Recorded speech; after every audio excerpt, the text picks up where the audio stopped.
Então, nesse contexto, eu fui parar da Associação de Moradores. Da Associação de Moradores, houve uma série de intervenções positivas em Paraisópolis, criamos o G10, e agora, em Paraisópolis, no contexto de Paraisópolis, a gente vive um momento em que vai se iniciar um programa que vai fazer de Paraisópolis um dos melhores bairros da cidade de São Paulo.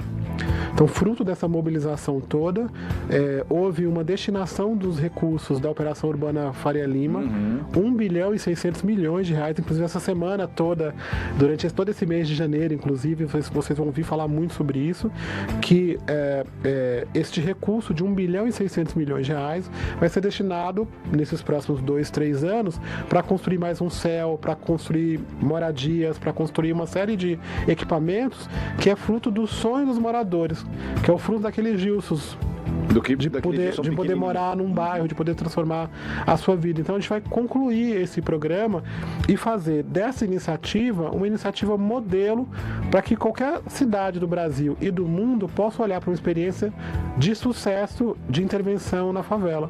Não micro experiências que às vezes a gente vê pequenas experiências acontecendo. Não, Paraisópolis tem 32 mil moradias. É um grande programa. Se fosse uma cidade, estaria entre as 300 maiores cidades. Então vai haver uma grande intervenção. Eu até brinquei mais cedo falando assim, qual que é o sonho que os moradores de Paraisópolis têm que 1 bilhão e 600 milhões não é possível resolver. Então nós estamos provocando os moradores durante essa semana. Este mês vai haver uma consulta pública na internet. Eu peço para que vocês ajudem, porque Paraisópolis faz parte da cidade. A cidade é sua, não é? Exatamente. Então a cidade é nossa. Então participe desse movimento para melhorar Paraisópolis. Contribua.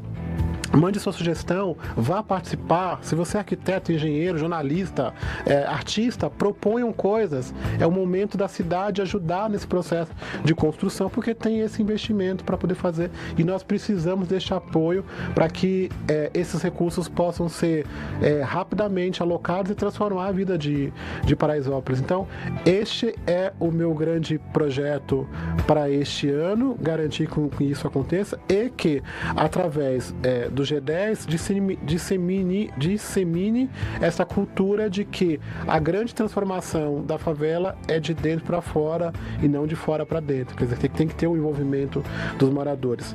Eu também tenho provocado muito a sociedade e os governos de que acabar com a pobreza, acabar com a fome, com a violência contra a mulher, passa por ter dinheiro no bolso. E que nós precisamos criar, a partir desse movimento, uma comunidade empreendedora. As favelas já têm essa vocação e Paraisópolis tem muito mais essa vocação. Então, da gente conseguir fazer este movimento de investimento e de ação, mas que esta favela possa ser sustentável através de diversas iniciativas e de ações que possam viabilizar isso nesse sentido. Eu tenho um outro grande projeto e um grande sonho que é, de alguma forma, uma nitidez. Quando você olha para o meu livro, eu coloco assim, o improvável que se tornou inevitável. É bem coisa de baiano, né? E eu acredito que esse trabalho que nós fizemos ao longo desses 25 anos, ele pode ensinar muito para a sociedade. E a gente não tem visto experiências da favela saindo para o bairro. É sempre do bairro vindo para ajudar a favela. E eu acredito que o formato e a forma como a gente tem feito esse trabalho, que tem dado resultados, se transforma em uma metodologia. Então nós criamos no ano passado um programa que nós chamamos de Academia da Prosperidade e da Vida, que ela fala desse processo de mudança que a gente vivenciou ao longo desse período e que tanta gente às vezes me aborda pedindo mentoria, pedindo acompanhamento, pedindo ajuda, seja líderes sociais, sejam empresariais. Tem muita gente que às vezes tem muito dinheiro e não é próspero, né? Então eu tenho ajudado ao longo desse processo muitas pessoas. Então nós decidimos criar uma imersão e mentorias através da Academia da Prosperidade da Vida, mostrando como fazer. como a gente tem feito essa experiência de sucesso, que é uma experiência que está ajudando a transformar tantas vidas pelo Brasil inteiro. Pra você ter uma ideia, o G10 está em 400 favelas, 16 estados no Brasil inteiro. O que eu queria saber do contexto brasileiro, né? Quando que veio a ideia de você criar o G10 Favelas? Eu vou organizar a pergunta assim.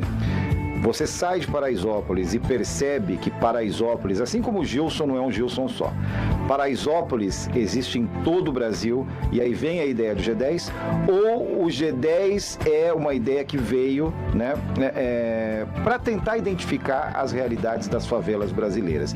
Como é que foi juntar uma coisa com outra? Quando é que você descobriu que Paraisópolis não era uma coisa só e você falou assim, peraí, tem mais gente nessa situação, eu preciso juntar os esforços e trabalhar com essas pessoas também? O G10 ele nasce dessa constatação de que existem muitas Paraisópolis por aí e que talvez não tenha a consciência de que para fazer as transformações que Paraisópolis está fazendo, tem que criar uma perspectiva em que você não procura culpados e que também você não elege heróis fora de você para depois colocar a culpa neles. É muito difícil quando você vai para a favela e vai falar com as lideranças externas, ela vai ter sempre um político de estimação, ela vai ter sempre culpas a serem apontadas para alguém, ou ela elege algum herói para falar, esse aqui que vai salvar a minha vida e tal.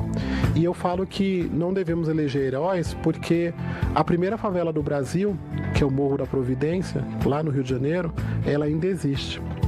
Paraisópolis tem mais de 100 anos, está a poucos metros do Palácio dos Bandeirantes, na cidade mais rica do Brasil. Então, eu digo sempre que é como se tivesse uma força invisível que nos mantém naquela condição.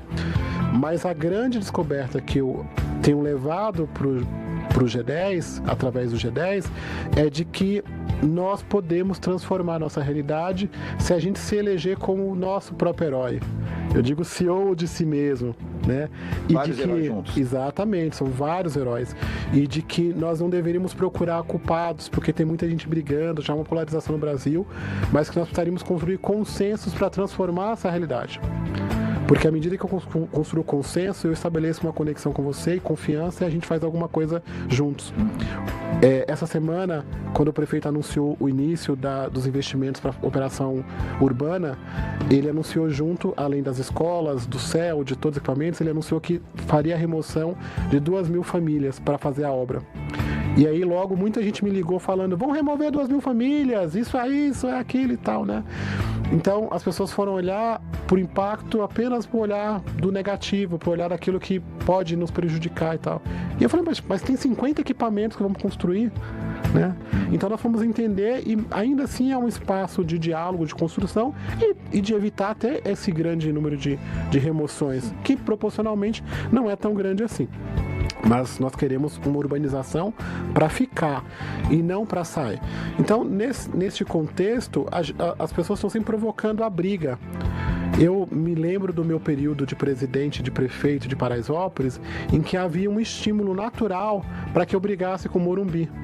Brigar com os boys, com as madames do Morumbi, porque afinal o Morumbi sempre foi contra Paraisópolis.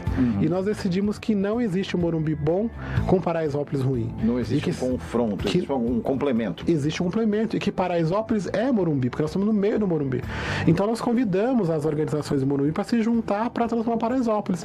E por isso que muita coisa avança, porque nós criamos um contexto de participação e de envolvimento onde nós não estamos acusando o Morumbi e nem o Morumbi está acusando Paraisópolis. Então é um processo de participação e de envolvimento. Então, nas favelas do Brasil, nós temos colocado isso. Então não vá lá ficar... Qual a solução? Nós somos agentes de solução. Então, se você parar para pensar e olhar as suas oportunidades, aquilo que você tem e criar ferramentas para começar a se desenvolver, é possível transformar a realidade. Agora, brigando a